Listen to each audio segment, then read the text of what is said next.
Le nombre imaginaire, c'est la part du rêve mathématique et je vais vous en raconter sa fabuleuse histoire.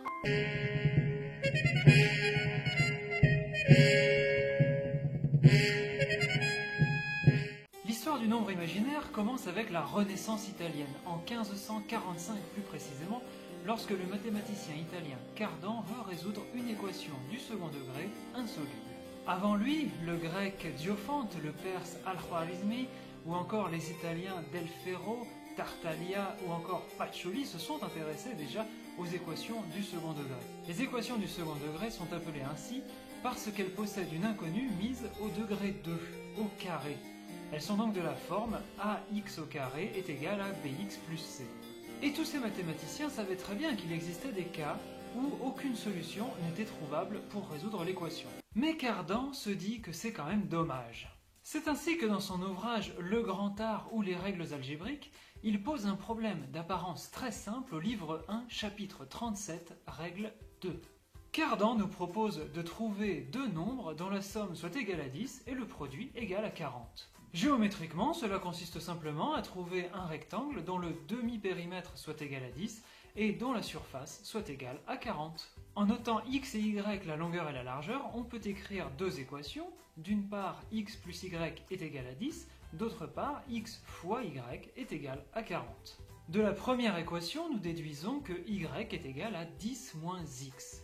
Et cela va nous servir à remplacer y dans la deuxième équation par son expression en fonction de x. Cela nous donne donc x facteur de 10 moins x égale 40. On voit bien que l'on a affaire à une simple équation du second degré. Cardan nous propose alors une méthode astucieuse. On crée une variable z qui représente l'écart entre x et y et 5, le milieu de 10. Concrètement, on a donc x égale 5 plus z et y égale 5 moins z. Cette astuce fait immédiatement apparaître une identité remarquable. 5 plus z facteur de 5 moins z est égal à 40. Nous en déduisons que 25 moins z au carré est égal à 40, soit enfin que z au carré est égal à moins 15. Seul petit problème, un chiffre élevé au carré ne peut pas être négatif. En effet, si l'on fait par exemple 4 au carré, on obtient 4 fois 4, c'est-à-dire plus 16. De la même manière, si l'on fait moins 4 au carré, on obtient moins 4 fois moins 4, c'est-à-dire à nouveau plus 16. N'oublions pas que moins par moins, ça fait plus. Cardan nous demande alors d'imaginer que z est égal à la racine de moins 15. Il reconnaît aussitôt que la théorie empêche de créer un tel chiffre, mais il nous demande de tout de même l'imaginer en considérant que c'est une quantité sophistiquée. La plupart des mathématiciens contemporains de Cardan, mais aussi des siècles suivants, vont redouter l'usage de ces quantités dont l'existence pose problème. Mais certains, alors même qu'ils ne savent pas s'ils en ont le droit, vont tout de même les utiliser parce qu'ils les trouvent terriblement pratiques. C'est notamment le cas de Léonard Euler, dont on a parlé dans le premier épisode d'arithmétique, et qui va baptiser I le nombre racine de moins 1, c'est-à-dire le nombre imaginaire. D'autres notations ont été proposées, mais celle-là prendra rapidement le dessus. Grâce au nombre imaginaire, Euler va d'ailleurs établir la célèbre formule qui porte son nom, exponentielle iθ égale cosinus θ plus i sinus θ, formule qui donne le célèbre cas particulier EIπ plus 1 égale 0, où l'on voit apparaître 5 des plus importants nombres des mathématiques. Et c'est finalement Gauss, dont on a parlé dans la vidéo sur les nombres triangulaires, qui proposera la locution nombre complexe pour qualifier ces nombres mixtes entre nombres réels et nombres imaginaires, de la forme par exemple 2 plus 5i. D'un point de vue épistémologique, la création des nombres complexes pose deux questions. Peut-on parler de ce qui n'existe pas ? Et peut-on admettre ce qui semble contraire à la théorie ? À la première question fait évidemment écho toute la problématique de Parménide, le philosophe présocratique, sur le non-être.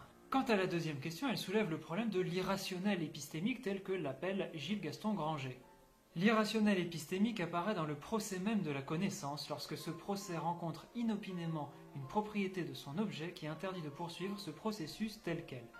Il s'agit donc, dans ce domaine, d'un cas typique d'irrationnel comme obstacle considéré dans l'acte de connaître. Mais il peut arriver aussi que le sujet connaissant ait recours délibérément à une contradiction de ce genre qu'il introduit lui-même dans l'objet et qu'il assume, au moins provisoirement, pour obtenir des résultats nouveaux.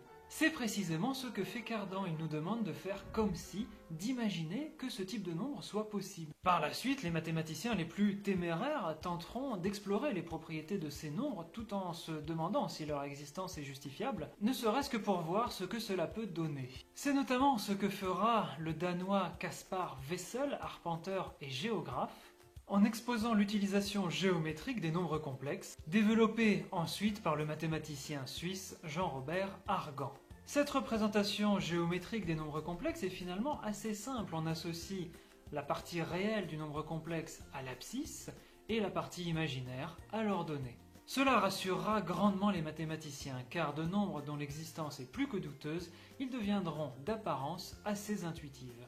Et qui plus est, très pratique aussi bien pour modéliser simplement des transformations géométriques que pour modéliser les situations les plus compliquées en calcul électromagnétique. Et oui, loin de l'image d'une discipline aride, parfois trop rigoureuse, les mathématiques peuvent aussi aller chercher dans le domaine de l'imaginaire pour se dépasser, pour se réinventer et créer de nouveaux mondes.